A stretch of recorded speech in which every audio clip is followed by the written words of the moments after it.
উপস্থিতিতে রক্তদান শিবিরের মাধ্যমে মাকে শ্রদ্ধা জানালো দুই ভাই। ঘটনাটি ঘটেছে বালুরঘাট শহরে। দক্ষিণ দিনাজপুর জার্নালিস্ট ক্লাব ও দক্ষিণ দিনাজপুর ভলান্টারি ব্লাড অ্যাসোসিয়েশনের সহযোগিতায় স্বর্গীয়া বিথিকা দত্তের নবমতম মৃত্যুবার্ষিকী ও বিশিষ্ট সঞ্চালক সঞ্জয় কর্মকারীর স্মৃতির প্রতি শ্রদ্ধা জানিয়ে বিথিকা দত্তের সুযোগ্য পুত্র তুষার ও জগন্নাথের উদ্যোগে স্বেচ্ছায় রক্তদান শিবিরের আয়োজন করা হয় দক্ষিণ দিনাজপুর জার্নালিস্ট ক্লাব সভাগৃহে। উপস্থিত ছিলেন বিশিষ্ট সমাজসেবী তাপস চক্রবর্তী, স্বপন বিশ্বাস, সুরজ দাস, মৃণাল চক্রবর্তী, সমিত ঘোষ সহ অন্যান্য ব্যক্তিগণ। সঞ্জয় কর্মকার ও বিথিকা দত্তের স্মৃতির প্রতি প্রদীপ প্রজ্বলিত করে শ্রদ্ধা জানিয়ে অনুষ্ঠানের সূচনা করেন উপস্থিত অতিথিগণ।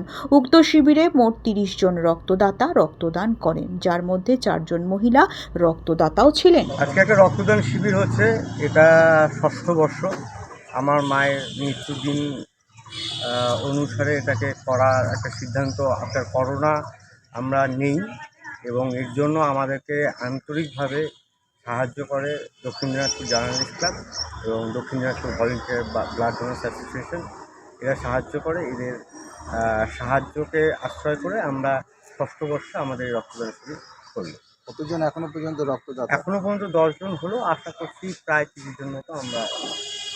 যদি না থাকে তাহলে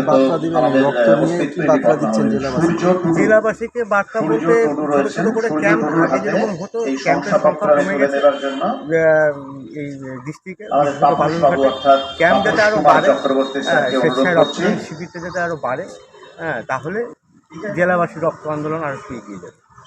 দক্ষিণ দিনাজপুর জার্নালিস্ট ক্লাবের একটা সক্রিয় মেম্বার ছিল তা নয়, আমাদের বিশেষত আমার খুব কাছের মানুষ ছিল এবং আমাদের এই অনুষ্ঠানে প্রথম থেকে সঞ্চালনা করে আসতো। আমাদের বন্ধু ছিল, আমাদের কাছের মানুষ ছিল, আমাদের কী বলবো, তার অকাল প্রয়াণে আমরা এই বছরের ব্লাড ডোনেশন ক্যাম্পটা তাকেই উৎসর্গ করছি, তার স্মরণেই উৎসর্গ করছি।